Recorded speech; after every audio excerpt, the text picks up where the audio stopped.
Tammy Bruce, the fiery Tammy Bruce, is with us on this. It's an hour later than usual. I might be more like a kitty. I don't know. No, you're not going to calm down for me. Okay. That's a fact. Yeah.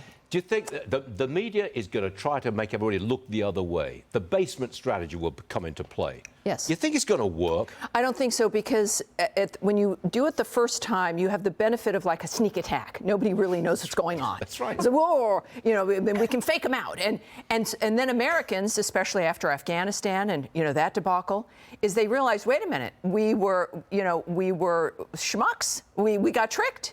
And Americans don't like to be tricked. Right? We just don't. And so that you can't really do it again. Americans don't like what happened. That we will believe you. We err on the side of some optimism. You can't do that again. But what's interesting about those clips is that the Democrats have for generations argued that there is a two-tiered justice system at the local level for people of color, for the poor. And they are correct. There's a reason I was on the left. It's because there are some things in this country that need to be fixed, and that two-tiered justice system is part of it. What we normally don't see is that it isn't just for people at the local level or just for the poor. It really is about for the rich, for the powerful. You see it manifesting in county courthouses, in jails, at the state level and at the federal level. So everybody watching those particular programs will hear their favorites talking about the unfair justice system, which is part of what the Black Lives Matter movement was in part about, was that people are getting a raw deal. And now they're saying that doesn't exist.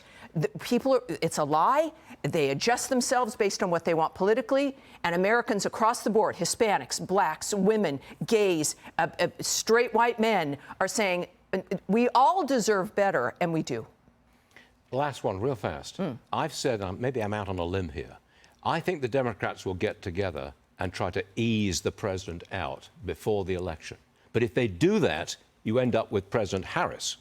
And if they don't do that, Biden loses. How's that for a scenario? Well, I think that it's interesting because if they manage to ease him out, I think that they know that Kamala Harris, you were saying before the election, can't win the election. Right. So neither one of them can win. Well, this is where, look, I think Gavin Newsom wants Dianne Feinstein's seat. And I think he imagines himself in a better position in the Senate to be that alternative candidate. So if they're going to be moving out Biden, it's about moving both of them out. I don't think that they have the wherewithal to do it, and I think that they're deluded enough. I mean, look at their policies. They have no idea, no connection with what's happening in the country. They believe they can do the basement strategy again, but we've all learned. Everybody learned. The Democrats who were lied to, the Republicans who were, just frantic. That can't happen again. No one's prepared for that.